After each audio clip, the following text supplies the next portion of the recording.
पर मुझे बताते हुए प्रसन्नता है कि उत्तर प्रदेश माध्यमिक शिक्षा, उत्तर प्रदेश माध्यमिक संस्कृत शिक्षा परिषद, council for the Indian school certificate examination नई दिल्ली और केंद्रीय माध्यमिक शिक्षा बोर्ड नई दिल्ली, इनसे जुड़े हुए जो यहां पर आज छात्र छात्राओं को सम्मानित किया जा रहा है हाई स्कूल और इंटरमीडिएट में, इनमें कुल छात्रों की संख्या, छात्र छात्राओं की संख्या 170 है, जिनमें छात्र 58 हैं और छात्राएं 112 हैं।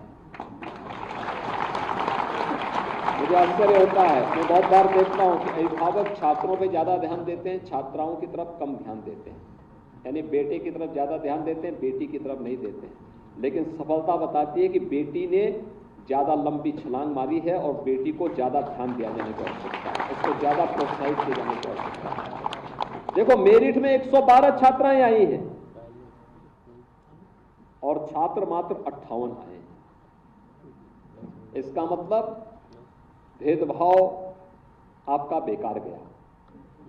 इसका मतलब आपको बेटा और बेटी के बीच में भेद नहीं करना चाहिए।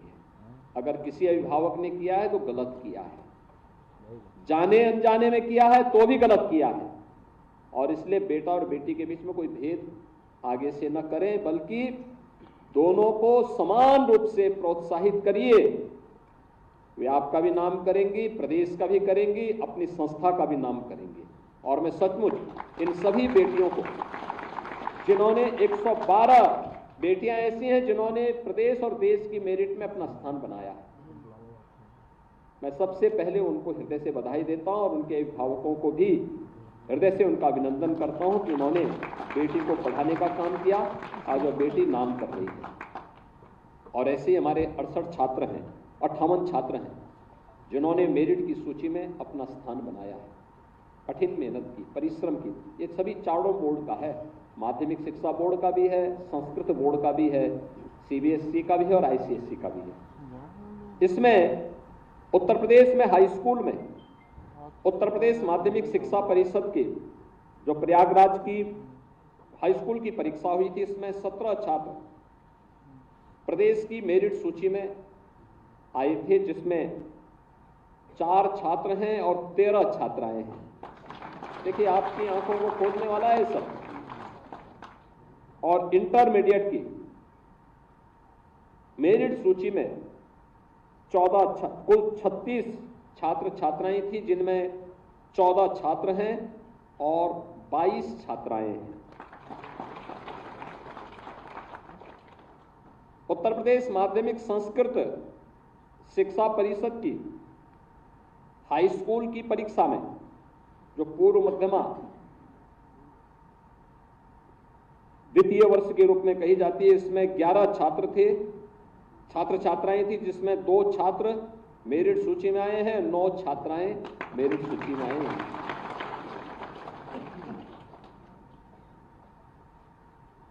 इंटरमीडिएट में 11 मेरिट सूची में आए थे, इनमें 1 छात्र मेरिट में आया और 10 छात्राएं आई। संस्कृत पढ़ने में भी बालिकाएं आगे हैं। सीबीएसई में जो मेरिट सूची सामने आई है, उसमें प्रदेश के 26 ऐसे छात्र छात्राएं हैं, जिनमें 11 छात्र हैं, 15 छात्राएं हैं, और 10+2 में 22 छात्र छात्राओं में से 3 छात्र हैं, 19 छात्राएं हैं। आईसीएसई में 30 छात्र छात्राओं में से 18 छात्र और 12 छात्राएं हैं। इसमें छात्राएं थोड़ा पीछे हैं, लेकिन 10+2 में 17 में से 5 छात्र हैं और 12 छात्राएं हैं। मैं सचमुच इन जो परिणाम आए हैं, इस परिणाम के लिए उन सभी अभिभावकों का, उन सभी शिक्षकों का हृदय से अभिनंदन करता हूं और सभी छात्र छात्राओं को अपनी बधाई देते हुए अपनी शुभकामनाएं भी देता हूं। इनमें इन सभी को जो मैंने अभी बताया है, जो 170 छात्र छात्राएं यहां पर मेरिट में पहली 10 मेरिट में आए हैं, उनको हम लोग आज यहां पर एक सर्टिफिकेट दे रहे हैं, एक टैबलेट दे रहे हैं और 1 लाख रुपए नकद उनको उपलब्ध करवाने का कार्य राज्य सरकार कर रही है। और ये इन सब के साथ ही इन मेरिटोरियस छात्रों के नाम पर जिस गांव के, जिस मोहल्ले के होंगे, वहां की सड़क का नामकरण या वहां की सड़क का निर्माण का कार्य सरकार के स्तर पर होगा। यह भी सरकार के द्वारा यहाँ पर किया जाएगा और उन लोगों के इन्हीं के द्वारा उसका शिलान्यास कराया जाना चाहिए, स्थानीय विधायक और स्थानीय सांसद के साथ मिलकर। इसी प्रकार से जनपद स्तर पर भी जो आज कार्यक्रम हो रहे हैं, इनमें प्रदेश स्तर में सम्मानित होने वाले जो हमारे जो छात्र छात्राएं हैं, इनमें माध्यमिक शिक्षा में उत्तर प्रदेश माध्यमिक शिक्षा परिषद से जुड़े हुए जो हैं कुल छात्रों की संख्या, जो प्रदेश स्तर में 6 से लेकर 10 तक के छात्र बचे थे जो यहां नहीं आ पाए हैं, उनमें से मैंने पहले ही आपके सामने बताया था कि हाई स्कूल में 142 में से 56 छात्र हैं, 86 छात्राएं हैं। इंटरमीडिएट में 363 छात्र छात्राओं में 137 छात्र और 226 छात्राएं हैं। कुल 505 में से 193 छात्र और 312 छात्र छात्राएं हैं, जिन्हें जनपद स्तर पर 1 लाख रुपए नगद, टैबलेट, प्रशस्ति पत्र और मेडल उपलब्ध कराए जा रहे हैं। ऐसे ही जो जनपद स्तर की मेरिट सूची है, जिसमें 689 छात्र हाई स्कूल में हैं, जिनमें 294 छात्र और 395 छात्राएं हाई स्कूल की मेरिट सूची में अपना स्थान बनाने में सफल हुई हैं। इंटरमीडिएट में 496 में से 227 छात्र और 269 छात्राएं अपना स्थान बनाई हैं। इन्हें 21,000 रुपये नकद, टैबलेट, प्रशस्ति पत्र और मेडल आज राज्य सरकार प्रदान कर रही है। इन्हें हमारे प्रभारी मंत्री, माननीय सांसद, माननीय विधायकों के द्वारा जनपद स्तर पर यह प्रशस्ति पत्र इस कार्यक्रम की तत्काल बाद वितरित होगा। मैं उन्हें भी सबको हृदय से बधाई देते हुए उनके अभिभावकों को और उनके शिक्षकों का मैं हृदय से अभिनंदन करता हूं, उनका स्वागत करता हूं। आज यहां पर बेसिक शिक्षा परिषद के द्वारा भी अनेक कार्यक्रम यहां पे लॉन्च किए गए, जिनमें आपने देखा होगा पहला कार्यक्रम है बेसिक शिक्षा परिषद में पढ़ने वाले छात्र छात्राओं के लिए डीबीटी के माध्यम से धनराशि वितरण का कार्यक्रम। 88 लाख से अधिक छात्र छात्राओं को एक साथ यहां पर 1200 रुपये प्रति छात्र के हिसाब से हम लोगों ने इतने धनराशि अभिभावकों के खाते में भेजी है।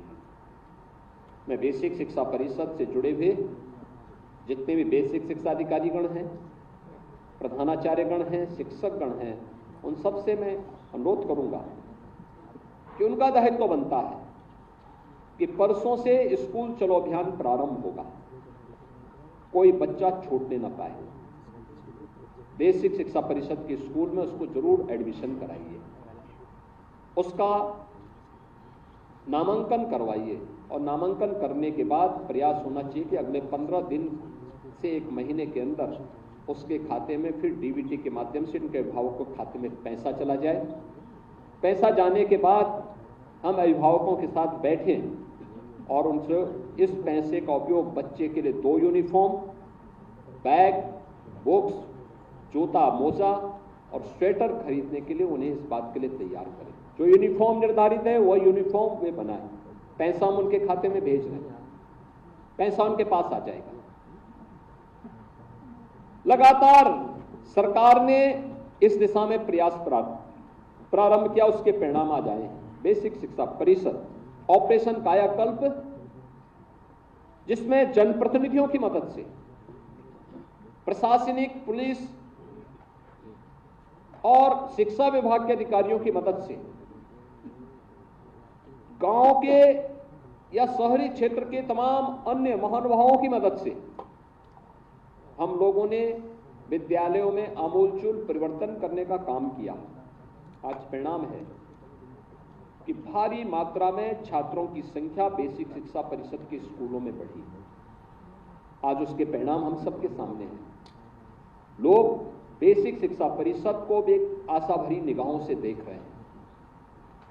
लोगों के मन में लगता है कि हां, शिक्षा की नींव मजबूत होगी। आगे बढ़ रहे हैं। अनेक इनोवेशन को, नवाचार को बेसिक शिक्षा परिषद ने विगत 7 वर्ष में आगे बढ़ाने का काम किया था। अन्यथा सत्र के पहले जैसे सरकार स्वयं अंधकार में रहती थी, वैसे शिक्षा को भी उन्होंने अंधकार में धकेलने का काम किया था। एक अराजकता की स्थिति थी। बेसिक हो, माध्यमिक हो, उच्च हो, हर जगह ये स्थिति उस समय थी। आपने देखा होगा माध्यमिक शिक्षा में जो बच्चे आए हैं, ये मेरिट से आए हैं। 12 दिन के अंदर सुचितापूर्ण तरीके से नकल विहीन परीक्षा प्रदेश में संपन्न हुई। अगले 14 दिन के अंदर परिणाम भी आ गया। यह है कार्य करने का तरीका। नहीं तो पहले 3 महीने परीक्षा होती थी, 3 महीने परिणाम आने में लगते थे, 3 महीने एडमिशन में लगते थे, शेष 3 महीने पर्व और त्योहारों में व्यतीत हो जाते, साल निकल जाता था। लेकिन अब 1 महीने के अंदर परीक्षा भी होगी तो परिणाम भी उसी 1 महीने के अंदर आना है। शेष समय बच्चे के पास अपनी तैयारियों के लिए, स्कूल जाने के लिए, कॉलेज जाने के लिए, नए एडमिशन लेने के लिए, सरकार के द्वारा चलाए जा रहे अनेक कार्यक्रमों में सहभागी बनने के लिए। और आज इसकी शुरुआत हो रही है। मैं सभी से कहूंगा, यह हमारी जिम्मेदारी बनती है। कोई छात्र स्कूल जाने से वंचित न रहने पाए, यह हमारी जिम्मेदारी बनती है और हम अपनी इस जिम्मेदारी को निर्वहन करें। ये देश की सबसे बड़ी सेवा है, सबसे बड़ी सेवा है। श्रीमद् भगवद गीता में तो किसी को शिक्षित करना सबसे पवित्र कार्य माना गया है, सबसे पवित्र माना गया है। और उस पवित्र कार्य के साथ आप जुड़े हुए हैं। आपका आचरण एक शासकीय कर्मचारी की तरह नहीं, बल्कि समाज के एक मार्गदर्शक के रूप में एक शिक्षक की भूमिका होनी चाहिए। और वो अपने आप को इसी रूप में अगर प्रस्तुत करेगा तो समाज का भी सम्मान प्राप्त करेगा और आने वाली पीढ़ी एक लंबे समय तक उनके कार्यों को अपनी स्मृति में बना करके उन्हें सम्मान देती रहेगी। और उस दिशा में हमें प्रयास करना, बेहतर प्रयास करना है, अपने आप को स्थापित करना है। और आज ये धनराशि उन बच्चों के खाते में भेजी गई, उन अभिभावकों के खाते में भेजी गई। वे तत्काल बच्चों के लिए यूनिफॉर्म बनाए, जूता मोजा ले, नंगा पैर कोई बच्चा नहीं आना चाहिए। स्कूलों की स्थिति ऑपरेशन कायाकल्प में काफी अच्छी हुई। ऑपरेशन कायाकल्प के अगले चरण के कार्यक्रम को लेकर के भी हम लोगों ने नए कदम बेसिक शिक्षा परिषद ने बनाए, जिसमें पीएम श्री स्कूल के रूप में आज उनका आधुनिक स्वरूप भी हम सबको देखने को मिल रहा है। स्कूली शिक्षा का मॉडल क्या हो सकता है? हमने 18 कमिश्नरी में 18 अटल आवासीय विद्यालय बनाए हैं। अटल आवासीय विद्यालय, मैं चाहूंगा एक बार वहां के पठन पाठन के माहौल को, वहां की कार्य पद्धति को, वहां पर चल रही गतिविधियों को बेसिक और माध्यमिक शिक्षा परिषद से जुड़े हुए हमारे प्रधानाचार्यों को जरूर विजिट करना चाहिए। ये सभी बच्चे कौन हैं? वहां अध्ययन करने वाले बच्चे निर्माण श्रमिकों के बच्चे हैं या निराश्रित बच्चे हैं, और सरकार उन्हें वहां पर आज पढ़ाने का काम कर रही है। अगर यह कार्य वहां हो रहा है, 18 जगह हम कर रहे हैं, तो ऐसे 57 नए कंपोजिट सीएम कंपोजिट स्कूल हम लोग प्रदेश के अन्य जनपदों में भी बनाने की तैयारी कर चुके हैं। उसके लिए धनराशि हमने पहले ही उपलब्ध करवा दी है बेसिक शिक्षा परिषद। लेकिन ये डे स्कूल होंगे, दिन में चलेंगे, बच्चे अपने घर से आएंगे, दिन में वहीं पे चलेंगे और एक मॉडल होगा शिक्षा का। इसके अलावा 75 जनपदों में भी इस प्रकार के अन्य स्कूल मॉडल के रूप में बनाने की कार्रवाई चल रही है। प्रधानमंत्री जी ने राष्ट्रीय शिक्षा नीति के माध्यम से देश को शिक्षा की जगत में एक बार फिर से दुनिया के अंदर विश्व गुरु के रूप में स्थापित करने के लिए जो अभियान प्रारंभ किया है, हम सबको इसका हिस्सा बनना है और मुझे लगता है यह एक उसका विनोद प्रयास है। आज मुझे प्रसन्नता है कि प्रदेश में निपुण भारत अभियान के अंतर्गत बेसिक शिक्षा परिषद ने एक लंबी छलांग लगाई है, लेकिन साथ साथ कस्तूरबा गांधी बालिका इंटर कॉलेज जो बालिकाओं के लिए, खासतौर पर उन बालिकाओं के लिए जो अक्सर हम देखते थे चौथी पांचवी के बाद या तो अभिभावक नहीं भेजता था या बालिकाएं नहीं जा पाती थी, घर के कार्य में इतनी व्यस्त हो जाती थी कि स्कूल नहीं जा पाती थी। आज कस्तूरबा गांधी विद्यालय के माध्यम से उन्हें पढ़ने का एक नया प्लेटफॉर्म प्राप्त हुआ। जो पहले 8वीं तक चलती थी, अब उनको इंटरमीडिएट तक ले जाने की कार्रवाई को आगे बढ़ाया है और मुझे प्रसन्नता है कि इस दिशा में कस्तूरबा गांधी आवासीय विद्यालय जो कक्षा 9 से कक्षा 12 तक जिनको अपग्रेड किया गया है, 136 का आज लोकार्पण का कार्य भी यहाँ पे संपन्न हुआ है यहाँ पर, और अभी 165 यानी 136 का हम पहले कर चुके थे, 165 का आज हमने लोकार्पण का कार्यक्रम यहाँ पे संपन्न किया है। यहाँ पर अध्ययनरत जितनी छात्र छात्राएं हैं, जितनी छात्राएं हैं, इन सभी छात्राओं को और उनके अभिभावकों को मैं हृदय से बधाई देता हूँ। 11 जनपदों में डायट में अतिरिक्त कक्ष, ऑडिटोरियम और टॉयलेट ब्लॉक के निर्माण का भी आज शिलान्यास का कार्यक्रम हुआ है, जिनमें बागपत, बदायूं, इटावा, सुल्तानपुर, फर्रुखाबाद, गोंडा, हापुड़, जालौन, मऊ, रामपुर और शाहजहांपुर है। यहाँ पर इसके लिए भी प्रत्येक के लिए कार्य प्रारंभ हुआ है। शैक्षिक शोध संकलन का जो शोध संगम है, इसका यहाँ पे अभी विमोचन हुआ है और मैं चाहूँगा एक केवल विमोचन न, हर स्कूल में इसकी प्रतियां जाए, प्रधानाचार्य भी पढ़ें, वहाँ के शिक्षक भी देखें कि शिक्षा क्षेत्र में उत्तर प्रदेश के अंदर इनोवेशन की स्थिति क्या है, कहाँ पे कार्य हो रहा है, उसको देखें। एनसीईआरटी ने के पाठ्यक्रम को हम लोगों ने चरणबद्ध तरीके से लागू करने की कार्रवाई की है और एससीईआरटी में हम एनसीईआरटी को जोड़ करके यहाँ के शिक्षा के मॉडल को बेहतर बना सके, उस दिशा में हमें आगे बढ़ने की आवश्यकता। उस कार्य हमारा निरंतर आगे चल रहा है। यहाँ पर हम लोगों ने साथ साथ बेसिक शिक्षा विभाग ने एक टोल फ्री नंबर भी जारी किया है। टोल फ्री नंबर आपने देखा होगा कि इस क्षेत्र में टैबलेट भी सभी स्कूलों में उपलब्ध करवाए गए हैं। विद्यालय की एक एक गतिविधि की जानकारी वहां से आप सीधे अपलोड कर सकते हैं। शिक्षा के क्षेत्र में जितना भी हम कुछ कर सकेंगे, और जो कहा भी गया है कि जितना हम निवेश करेंगे शिक्षा के क्षेत्र में, उसके बेहतर परिणाम हमें वर्तमान में भी और भावी जीवन में भी देखने को प्राप्त होंगे। और मैं आप सबसे ही कहूँगा, शिक्षा के क्षेत्र में बहुत कुछ किए जाने की आवश्यकता है।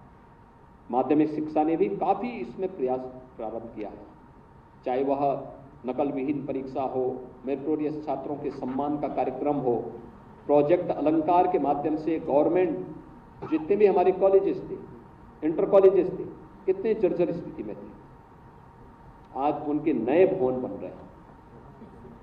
जितने भी एडेड कॉलेजेस के भवन थे, उनके पुनरुद्धार का कार्य भी हो रहा है, बड़े पैमाने पे हो रहा है। शिक्षकों की भर्ती हो रही है, नए नए शिक्षक आ रहे हैं, भर्ती की प्रक्रिया नहीं हो रही है, तो ये भी छूट दी गई है कि जब तक नया शिक्षक आता है तब तक एक फिक्स निश्चित मानदेय पर रिटायर्ड शिक्षक को या किसी योग्य छात्र को वहां पर, किसी योग्य अभ्यर्थी को वहां पर पढ़ाने का अवसर प्राप्त होना चाहिए, लेकिन छात्र शिक्षा से वंचित नहीं होना चाहिए, जिससे एक अच्छी व्यवस्था हम वहां पे दे सके।